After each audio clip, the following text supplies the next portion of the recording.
Just some more self-observations. Excuse the background noise. I have fans on. Well, one's an air purifier. The roommate isn't considerate of others when he cooks. Anyway, so this is an interesting thing. So I'm thinking a little bit more about that professor, and essentially what I did was I exploited her narcissism. Now, I know the whole lefty, woke narrative is that women cannot be narcissistic or egotistical. They're essentially just flawless, and everything they do wrong is men's fault. But when you apply the scientific method and remove men from the equation, you don't get the desired results of this perfect world with no crime and, no violence, etc. Hence the lesbian domestic abuse and assault rates. But what's more interesting for me isn't that I exploited her narcissism, that undoubtedly because of her woke feminist ideology she doesn't even think exists, right? She can't even acknowledge that women can be narcissistic, therefore, oh, he couldn't have exploited me because I have no weakness. The funnier thing about that is if the school sees this and the other videos, they won't prove me wrong. They'll know I'm right. They know, just like anyone else in their heart of hearts, despite all the woke propaganda knows, men and women are different. Gender is not just a social construct, and this affects our thought patterns and behavior patterns. Thoughts and behaviors are gender biased. I was actually thinking about that with my mom, how she picked R selection and K selection, right? She had my brother out of wedlock, so that was choosing the man with the muscles. And then with me, she went for my dad, which was choosing the brains. No muscle, no balls, no courage. And she lost out either way. Now, my mom could say, oh, that's because men failed me, both the strong man and the smart man. But my mom's the one who chose to open her legs. So she'll never hold herself accountable there, right?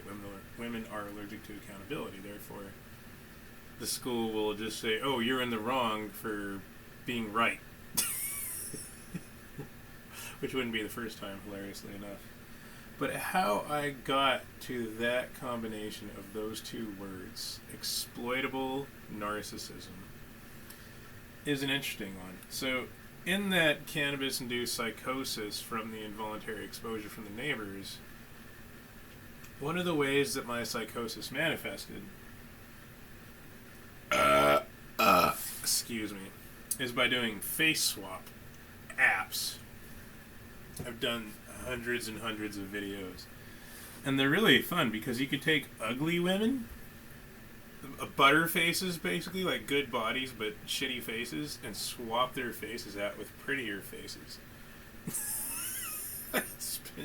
And so for me, this is what I call the wife simulator, right?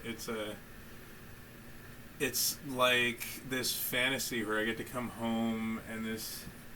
Let me find an example here. These gorgeous, beautiful women. Yeah, she'll do.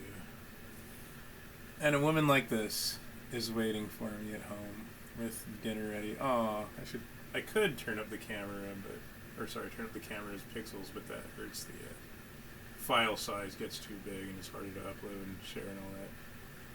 But yeah, the wife simulator. So I'll take a bunch of that sort of footage.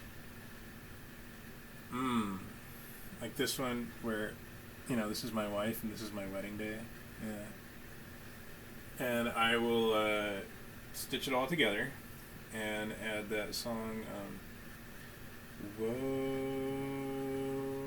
my darling. The bunny ears, that's slutty. Should delete that one. I've hungered for your touch. Yeah, my wife, right? The wife simulation. And the cool thing is, I can actually give them all the same face, so it's the same woman. Because women are psycho like that. It would be like different women in the same body. Just, bleh, women. Oh, God, it stinks. My roommate's such a fucking pig.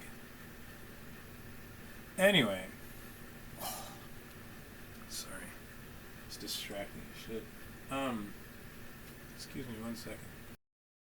Right, but you can add your face to different like people as well, and there's like a guy on horseback and he's like saving the woman and all this stuff, and just various clips and stuff like that. And so I realized, oh wait, this is exploiting me literally on the basis of narcissism, because that's what narcissism was the dude fell in love with his own image, with his own face.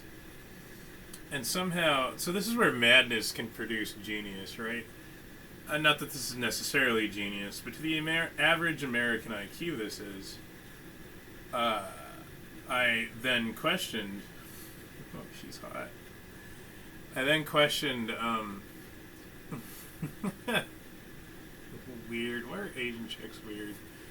Right? Hang on, let me. Well, you gotta dig it on her in the surprise. Yeah, shut up, slut.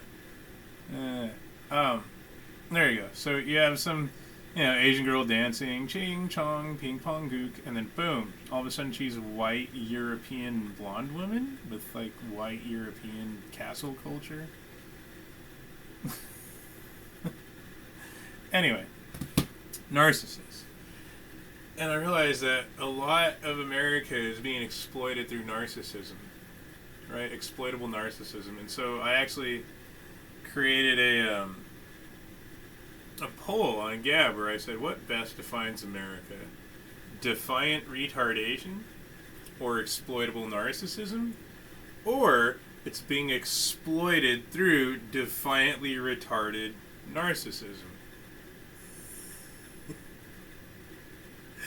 And that produced what I could easily, if I get through this course and get the degree and career and all that, I can actually coin this and write, research articles about exploitable narcissism, or people exploited through their narcissism, which is funny because narcissists tend to be exploitive, but now that I'm weaponizing psychology, especially manipulating people by letting them think they're manipulating you, but you're manipulating them on their manipulation. Oh, she's pretty.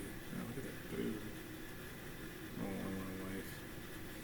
my wife. Essentially that creates exploitable narcissism. Right? It's really funny to me.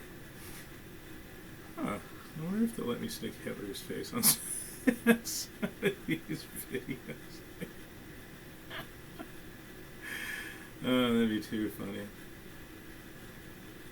I tried to stick the Joker clown face on Jared Taylor, and it said that the clown face was terrorism.